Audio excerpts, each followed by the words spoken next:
So just to start with, what was it about the boys that appealed to you that made you want to be a part of this show?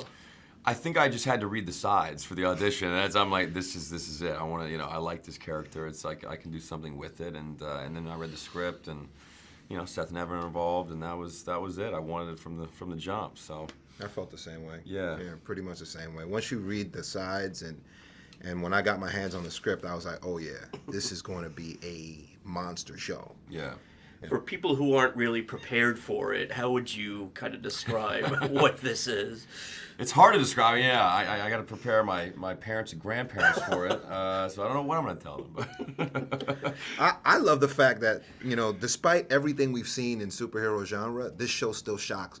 It will shock you. Yeah, for sure. So if you come in with that as a lens, get prepared. Right.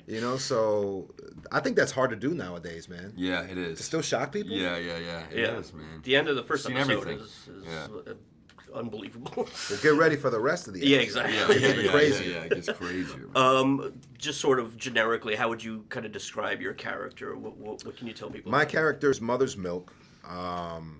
If you want to know why he's called Mother's Milk, you got to go to the comics. It can get pretty graphic. Yeah. But yeah, man. I mean, he's the second in command of the boys.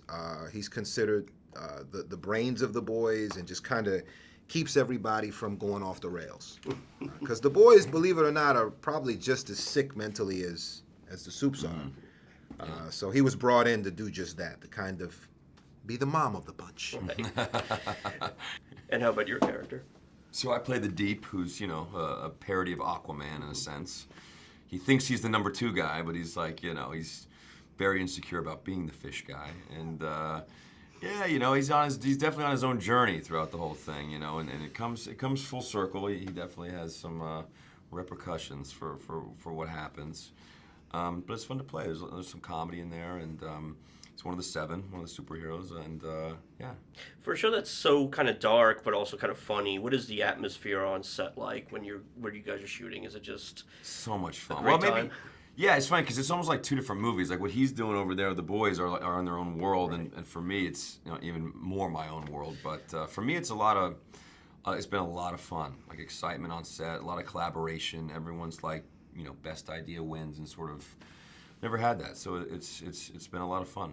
Yeah, for us, we're shooting in like some really nasty, disgusting places, Gritty, and they're hot and dirty, and you leave there looking like you were shoveling coal.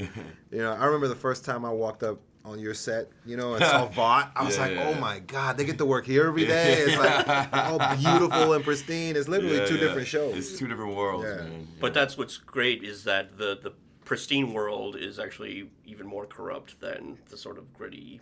Exactly. Yeah, it's a good juxtaposition. Yeah. So it's awesome. And what do you think people can expect as the series goes forward?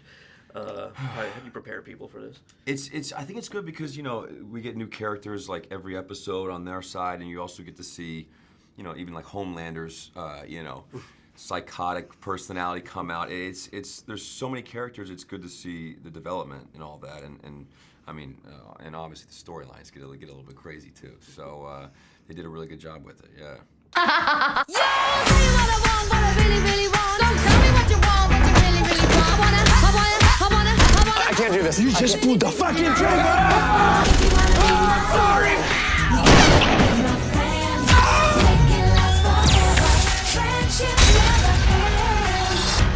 We're the 7, Earth's most mighty motherfucker. Please, no, please. Pardon my French. Fuck those fuckers.